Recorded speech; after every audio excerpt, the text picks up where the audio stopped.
नमस्कार, जन टीवी में आपका स्वागत है और मैं हूं आपके साथ भानु दीक्षित। आज हम चर्चा करेंगे।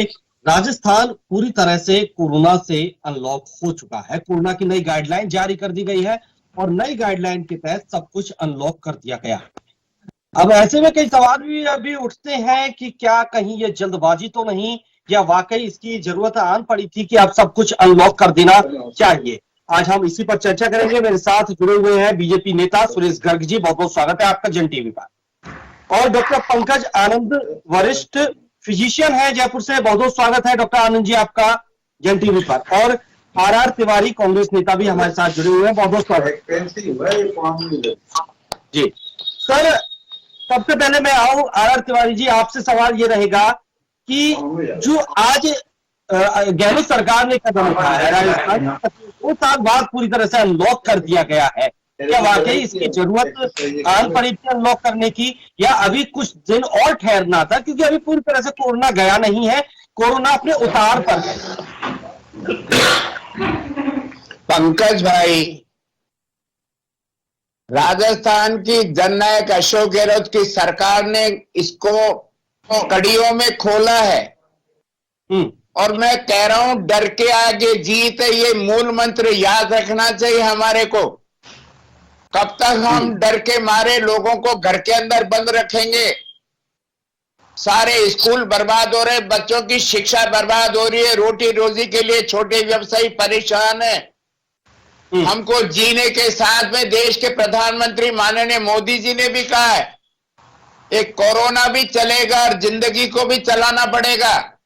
हमको जिंदगी को रफ्तार से चलाना, कोरोना का भी सामना करना, और हमको डर के मारे कब तक हम सारे व्यापारों को, हम धंधों को बंद करेंगे? देश राजस्थान के 7.5 करोड़ लोगों की रोटी रोजी का, व्यापार का हमको चलाना है, स्कूल चलाना है, चिकित्सालय चलाना है, रफ्तार पे लाना है जिंदगी को। आर तिवारी जी, तो क्या गहलोत सरकार ने ये मान लिया है कि अब कोरोना के साथ ही जीना है? ये तो हमको मानना ही पड़ेगा। ये WHO का भी है। दुनिया में WHO ने भी कहा कि कोरोना गया नहीं है, लेकिन ये जो ओमिक्रॉन इसका जो आया है नया सब्स्टिट्यूट, ये हल्का है।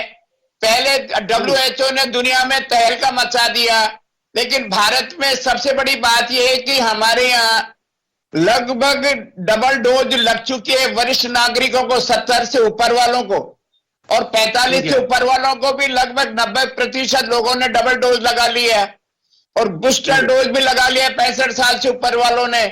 तो ये जो हमको वैक्सीन मिली है वो वरदान है भारत के लिए, और भारत के वासियों ने डोज लेकर के इस ओमिक्रॉन का सामना किया है। और इसी बात को ध्यान में रखते हुए, जब 90% के ऊपर हमारा डबल डोज वैक्सीन लग चुकी है, तो हमको डरने के साथ में हमको ध्यान रखना पड़ेगा।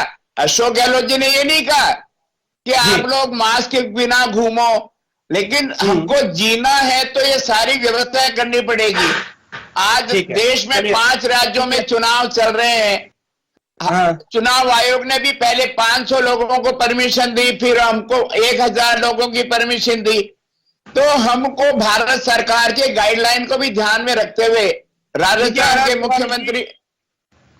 ठीक है आर तिवारी जी, आता हूं आपको जवाब इसका आपके लिए लेते हैं सुरेश गर्ग जी से। सुरेश गर्ग जी, क्या लगता है कहीं जल्दबाजी तो नहीं कर रहा राजस्थान, या वाकई इसकी जरूरत आन पड़ी थी? जिस तरह से व्यापारी पीड़ित थे, लोगों के रोजगार खत्म हो रहे थे, वापस हमें अब पटरी पर आ जाना चाहिए और यही वक्त है पटरी पर आने का।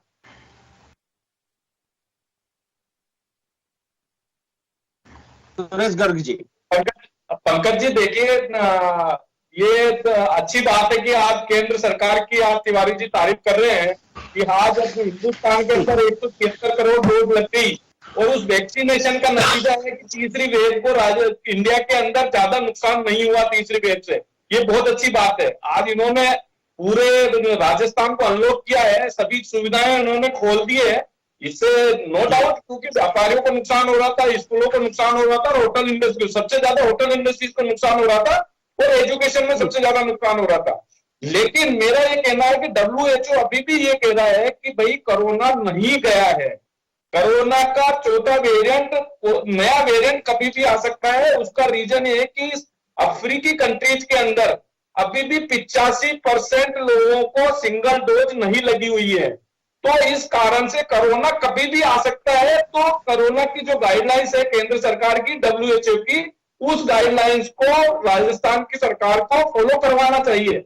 क्योंकि आपने अनलॉक कर दिया, बहुत अच्छी बात है, लेकिन इसको फॉलो करना चाहिए। केंद्र सरकार ने जो सुविधाएं भेजी हुई है उन सुविधाओं को का उपयोग करना चाहिए। केंद्र, अगर मान लो कोई घटना हो जाती है या कोरोना से कोई क्षति हो जाती है, तो केंद्र सरकार के ऊपर ठीकरा न फोड़े। केंद्र सरकार ने आज हमने, सुरेश गर्ग जी, लेकिन सुरेश गर्ग जी, आपको क्या लगता है जिस तरह से गहलोत सरकार ने राजस्थान में जो सुविधाएं कोरोना काल के दौरान दी है, अस्पतालों में दी है, क्या वो नाकाफी है? क्या वो सही नहीं थी? उनमें कहीं कमी थी? निश्चित रूप से जो केंद्र सरकार ने वेंटिलेटर भेजे थे वो हर जिले के अंदर, हॉस्पिटलों के अंदर, कबाड़ के अंदर पड़े हुए थे। ये एक बड़ी बड़ी, अब की बार हमने केंद्र सरकार ने क्या, इसमें राजनीति मत करो सुरेश गर्ग। सर्टिफिकेट वेंटिलेटर के लिए आपने भेजे नहीं, राजस्थान के 3 मंत्री जाकर के लेकर गए। केंद्र सरकार ने भेदभाव किया, गैस के ऑक्सीजन का आपने इंतजाम नहीं करने दिया। अरे सुनने की दीक्षित भाई राजस्थान के 25 भारतीय जनता पार्टी के सांसद हैं। अरे जब राजस्थान में ऑक्सीजन के मारे मरीजों को ऑक्सीजन का सिलेंडर नहीं मिल रहा था, मारे मारे फिर रहे थे। और ये आप 9,000 लोगों का क्यों ऐसा कर रहे हो? जब 38,000 लोगों ने कोरोना का मुआवजा मांगा तो आप 9,000 रुपए क्यों मुआवजा दे रहे हो? 38,000 रुपए क्यों मुआवजा देना चाहिए? क्यों आप 8,000 रुपए मुआवजा दे रहे हो? तो कहीं न कहीं ये कमियां है। वेंटिलेटर भेजे हैं, उनकी साल संभाल होनी चाहिए। अब की बार केंद्र सरकार ने क्या किया है कि इनसे सर्टिफिकेट लिया है कि भाई ये चालू अवस्था में है, नहीं तो इन्होंने पिछली बार भी ठीक रहा। इनके नेता है, उन्होंने वैक्सीन लगवाने के लिए मना किया था पहले। तो ये चलिए, किसने मना नहीं किया? सुरेश गर्ग, किसी ने मना नहीं किया। किसी नेता ने वैक्सीनेशन के लिए मना नहीं किया। अरे राजस्थान के वैक्सीन का इंतजाम करो। गर्ग जी, अभी हम राजनीति पर नहीं जाएंगे, अभी सीधा सवाल यही है कि कहीं हम जल्दबाजी तो नहीं कर रहे, या यही सही वक्त है? डॉक्टर साहब जी मेरे साथ है, डॉक्टर पंकज आनंद जी। पंकज आनंद जी, जिस तरह से कोरोना उतार पर है, कोरोना की तीसरी लहर जाती हुई दिख रही है, लेकिन बताया यह भी जा रहा है कि ओमिक्रॉन के बाद अब डेल्टा क्रोन आ रहा है और कई देशों में इसकी दस्तक हो चुकी है। तो कहीं क्या वाकई ये जल्दबाजी तो नहीं? और डेल्टा क्रोन जो आ रहा है, वायरस का जो नया वर्जन बताया जा रहा है, कहीं वो इससे घातक तो नहीं? तो कहीं ऐसा तो नहीं कि हम उसकी बिना जांच किए जल्दबाजी में सब कुछ अनलॉक कर दें? देखिए, पहले तो हमें ये समझना पड़ेगा कि हम किससे डील कर रहे हैं। ये वायरस ये नहीं जानता कि मैं बीजेपी का हूं या कांग्रेस का हूं। दूसरी वेव में, पहली वेव में मेरे कई आदरणीय बीजेपी के नेता और कांग्रेस के नेता भी लपेटे में आए थे। अनफॉर्चुनेटली हमने लूज किया था। तो वायरस का कोई जाति धर्म पार्टी नहीं है। इस वायरस में ये एक क्षमता है, जैसे हर वायरस में होती है, कि अपना रूप, प्रकार, डिजीज सिवियरिटी बदलता है। और ये एक लगभग तय मानिए कि ये वायरस कभी जाएगा नहीं। हाँ, ये हो जाएगा जिसको हमारी भाषा में एंडेमिक बोलते हैं, कि एक एरिया में ये वायरस छोटी छोटी वेव्स लाता रहेगा, रूप बदल बदल के। ये बात बिल्कुल सही है कि हम अपनी सारी जिंदगी, अपना पूरा देश इसकी गिरवी नहीं रख सकते। हमें इसके विरुद्ध लड़के नहीं, हमें इसके साथ जीना पड़ेगा। हमें रियलाइज करना पड़ेगा कि हमें क्या क्या सावधानियां बरतनी हैं। हमारी जिंदगी हरदम के लिए बदल गई है, ये आप समझिए। डरना नहीं है, बिल्कुल मैं मानता हूं, लेकिन ये भी नहीं है कि इसको हल्के से लें। देखिए, एक चीज कही जाती है कि इस वायरस की बहुत बड़ी ईगो है। जिसने भी इससे टकराने का प्रयास किया, भले देश हो या व्यक्ति, उसने मुक्की खाई है। तो इसको हमें इज्जत देनी चाहिए। और जो आप डेल्टा माइक्रोन वाली बात कर रहे हैं, वो अभी तक WHO या CDC ने उसको मान्यता नहीं दी है। वो ऐसा माना जा रहा है, कुछ लोगों ने ये प्रोपोगेट किया है कि शायद ये वायरस है, लेकिन अभी इतना लिटरेचर, इतना डाटा, इतनी संख्या नहीं है कि हम उसको लेके कुछ भी चीज पक्के से कह सकें। पर मेरी विनती जनता से ये है कि आप बहुत, ये मजबूरी है हम सबकी कि हमें खुलना पड़ेगा, हमें सब कुछ खोलना है, आगे बढ़ना है, लेकिन इस वायरस को हल्के से न लें। सरकार अपनी देती है, बहुत सही है, लेकिन हमें मास्क का साथ नहीं छोड़ना है। जहां तक हो सके भीड़ भाड़ वाले इलाके में न जाए, अगर उसके बिना काम चले। डॉक्टर पंकज आनंद जी, जिस तरह से राजस्थान का अनलॉक कर दिया गया है, 2 साल बाद तकरीबन यह अनलॉक हुआ है पूरी तरह से। अब सरकार कहती है कि नई गाइडलाइन के साथ चलना होगा। अब नई गाइडलाइन में सबसे बड़ा मास्क लगाकर रहना होगा, सोशल डिस्टेंसिंग करनी होगी, सैनिटाइजर का इस्तेमाल करना होगा। लेकिन सवाल ये उठता है कि हम कोरोना में गाइडलाइन की पालना नहीं करवा पाए, जब सब कुछ अनलॉक कर देंगे तो क्या ये इतना आसान होगा कि गाइडलाइन की पालना होगी? भानु जी, देखिए, मेरा मानना है कि हमारी एक टेंडेंसी हो गई है कि हम अपनी हर प्रॉब्लम के लिए सरकार में, किसी का पक्ष नहीं ले रहा हूं, भले राज्य सरकार या केंद्र सरकार को ब्लेम करते हैं। ये समझिए, आपके मेरे स्वस्थ रहने की पहली जिम्मेदारी मेरी अपनी है। अगर मैं जबरदस्ती जाके वायरस के सामने कहूंगा कि आप मुझे मार, तो फिर मैं उसके लिए किसी को जिम्मेदार कैसे रह सकता हूं? अगर इतना सब घटित होने के बाद भी कोई सीखने को तैयार नहीं है, तो ईश्वर उसको सद्बुद्धि दे। गाइडलाइन सरकार जारी कर सकती है, सरकार कानून कर सकती है, लेकिन इस देश की इतने 130-140 करोड़ जनता है, उसके एक व्यक्ति पर नजर रखना लिटरली असंभव है। अभी कोई व्यक्ति, मुझे नहीं लगता इस देश में ऐसा है जिसको इसकी मारक क्षमता के बारे में पता नहीं है, जिसको ये पता नहीं है कि इससे कैसे बचने के प्रयास किए जा सकते हैं। तो ये आपके मेरे लिए बहुत जरूरी है, सरकार के लिए बहुत जरूरी है कि हम बार बार लोगों को याद दिलाते रहें। लेकिन ये सोचना कि सरकार सब कुछ कर लेगी, आई थिंक वो मूर्खता है। बिल्कुल। आर तिवारी जी, गहलोत सरकार ने कहा था कि वैक्सीन नहीं मिल रही है, फिर वैक्सीन के लिए हमने हेलीकॉप्टर भेजा, सरकार से काफी मांग की, वैक्सीन की कमी हो गई थी। गहलोत सरकार ने कहा कि हमने खुद अपने प्रयास किए वैक्सीन लाने के लिए, बड़ी मशक्कत के बाद वैक्सीन मिली। अब कोई दिक्कत? सबसे पहले तो मैं जी,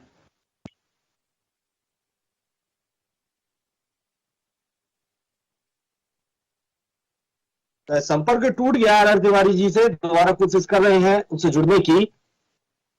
चलिए Suresh Garg ji, 1 minute ji. Are Tiwari ji, आवाज पहुंच रही है आप तक मेरी? हाँ, आ रही है, इसको ठीक कर दे जी। वही सवाल मेरा कि अब कोई दिक्कत तो नहीं वैक्सीन में? क्योंकि मैं सबसे पहले साधुवाद देना चाहता हूं डॉक्टर साहब को कि इन्होंने बड़े सरल भाषा में देश के लोगों को, राजस्थान के लोगों को मैसेज दिया। मैं ये कहना चाहता हूं कि चाहे भारत सरकार बीजेपी की हो, चाहे राजस्थान की कांग्रेस सरकार हो, देश ने 2 कोरोना काल को भोगा है। हमने हमारे प्रियो को खोया है। हमारे घर में अगर नुकसान नहीं हुआ तो हमारे पड़ोस में नुकसान हुआ है। लाखों लोगों ने अपना जीवन दिया है। कोरोना के मामले में हमको सावचेत रहना पड़ेगा, हमको मास्क लगाना पड़ेगा, दूरी बना करके रखना पड़ेगा। सही कह रहे थे डॉक्टर पंकज के 130 करोड़ लोगों के पीछे सरकार, चाहे वो भाजपा की हो, चाहे टीएमसी की हो, चाहे कांग्रेस की हो, हर आदमी के पीछे हम कानून का पालना नहीं करवा सकते। लेकिन फिर भी मैं कहना चाहता हूं कि जननायक अशोक गहलोत जी ने, WHO और भारत सरकार के स्वास्थ्य मंत्रालय ने जो गाइडलाइन जारी की है, हमने स्कूल खोलने से पहले स्कूल वालों से कहा है कि वो मास्क लगाने की प्रक्रिया रखेंगे, बच्चों को बैठाने में 2 गज की दूरी रखेंगे, वो सारे नियम कायदे कानून करेंगे। पेरेंट्स से कहा बिना अगर लिखित में, पेरेंट्स अगर लिखित में देगा पेरेंट्स, तो बच्चों की क्लासें लगाई जाएगी और वो जो ऑनलाइन क्लास है उनको बंद नहीं कर सकेगा स्कूल वाला, चाहे सरकार के स्कूल हो चाहे निजी स्कूल हो। और रहा सवाल आज राजस्थान में वैक्सीन का, मैं धन्यवाद देना चाहता हूं वैक्सीन निर्माताओं को कि अब देश में कहीं वैक्सीन की कमी मेरे को नजर नहीं आ रही। राजस्थान में चाहे वो 18 साल 15 से 18 साल के बच्चों का हो या 45 साल तक के बच्चों का हो, प्रौढ़ों का हो या सीनियर सिटीजन का, वैक्सीन की कहीं कोई कमी नहीं है। और हम तो इसको एक तरह से प्रतियोगिता के रूप में करवा रहे हैं कि राजस्थान जल्दी से जल्दी 100% अव्वल नंबर लेकर के आए। और मैं कहना चाहता हूं डॉक्टर साहब आपको और सुरेश जी को कि राजस्थान में वैक्सीन में भी भारत सरकार की गाइडलाइन के अनुसार अव्वल नंबर टॉप 10 में हम हैं। मैं नहीं कह रहा हूं पूरा देश में हम नंबर 1 है, लेकिन मैं फिर ये कहना चाहता हूं भानु भाई, अशोक गहलोत जी का कोरोना काल में जो व्यवस्थाएं थी उसके लिए भारत के प्रधानमंत्री ने भी सराहना की। राजस्थान के भीलवाड़ा मॉडल को, रामगंज मॉडल को उन्होंने तरजीह दी। और मैं कहना चाहता हूं ये लड़ाई राजनीतिक लड़ाई नहीं है, ये लड़ाई बचाने के लिए। इसमें कांग्रेस ने अशोक गहलोत जो ऑक्सीजन की कमी हुई थी, दूसरी लहर में लेकर जो ऑक्सीजन की कमी हुई थी, बेड्स की कमी हो गई, ये मेरे नहीं विपक्ष के साथ है। भानु भाई वो तो पूरे देश ने देखा है, पूरे देश के अंदर व्यवस्थाएं चरमरा गई थी। लेकिन राजस्थान ने स्वास्थ्य की सेवाओं में अब की बार जो बढ़ोतरी, हमारे यहाँ राजस्थान में अगर ओमिक्रॉन कोई नया वेरिएंट ले आए, जैसे डॉक्टर साहब अभी कह रहे थे कि ये बीमारी गई नहीं है, ये कब कोई रूप बदल रही है वेरिएंट कोरोना, तो उसके लिए भी राजस्थान का चिकित्सा विभाग पूरी तरह से तैयार है। पहले ऑक्सीजन बेड की कमी थी, ऑक्सीजन नहीं था, वेंटिलेटर नहीं था, बच्चों का नहीं था। ये ओमिक्रॉन न कोई प्रधानमंत्री को देखता, न कोई चपड़ासी को देखता, न कोई सुरेश गर्ग को देखता, न कोई आर तिवारी को देखता, जिसके लगता है उसको भोगना पड़ता है। तो राजस्थान सतर्क है। इंसानियत को, राजस्थान के मानवता को बचाने के लिए हमने चिकित्सा में बेडों की पूरी व्यवस्था कर रखी है, छोटे बच्चों के लिए बेड की व्यवस्था कर रखी है, ऑक्सीजन के हमने प्लांट लगाए, चाहे वो निजी क्षेत्र में हो चाहे सरकार के हॉस्पिटल में हो। राजस्थान तैयार है, हम आने वाली किसी भी विपदा से हम लड़ सकते हैं। बेड्स की कमी नहीं, वैक्सीनेशन सही से नहीं हुआ, काफी सारी वैक्सीन बर्बाद कर दी गई राजस्थान में। लेकिन ये तो हाउल्ला था, ये तो बीजेपी का हाउल्ला था कि हमने राज्यों से खराब कर दिया। ये तो संसदीय खेल न्यूज बनाने के लिए भारतीय जनता पार्टी पूरे देश में विख्यात है। ये लोग कार्ड बनाने में विख्यात है। जवाब दे रहे हैं मीडिया ने बताया है, सरकार ने बताया कि कहाँ पे डैमेज हुई है, पहले कितनी वैक्सीन खराब हुई है वो सरकार ने बताई है। अरे सुरेश गर्ग जी, ये सब आपका कांग्रेस की सरकार को बदनाम करने के लिए आपने क्या क्या नहीं किया। मैं कह रहा हूँ भानु भाई, केंद्र ने ऑक्सीजन की सप्लाई में अपना अधिकार कर रखा था।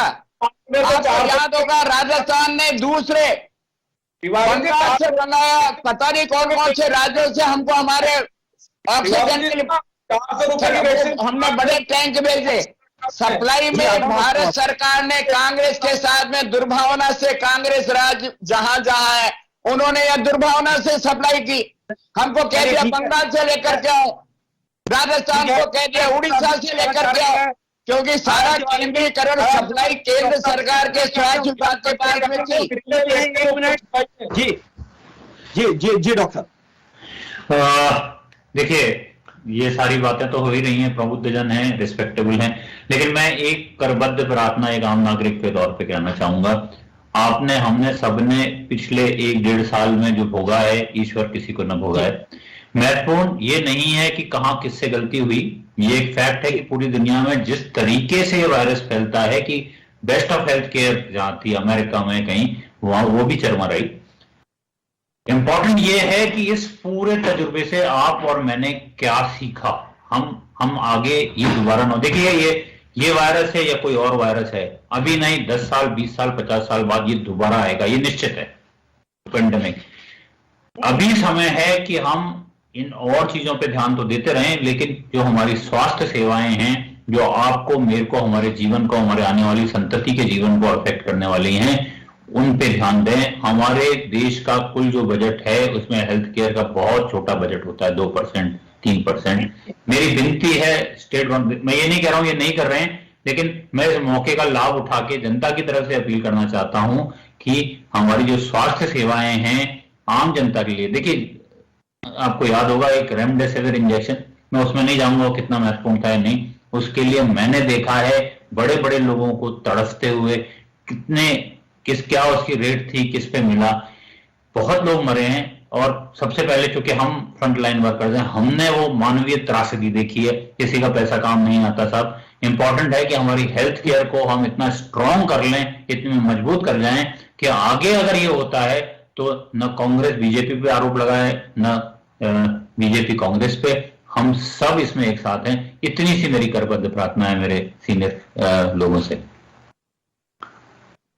बिल्कुल, वाकई वायरस किसी को देखता नहीं है, कौन किस पार्टी का है, किस धर्म जाति का है। आरोप प्रत्यारोप तो लगते ही रहे हैं इस पूरे दौरान, लेकिन सबसे बड़ी जो चुनौती थी वो थी कि इस वायरस से निपटा कैसे जाए, इस वायरस का खात्मा कैसे किया जाए। और जो कुछ हमने सीखा वो अगर आगे की लहर आती है तो वो उसमें वो दोहराया ना जा सके।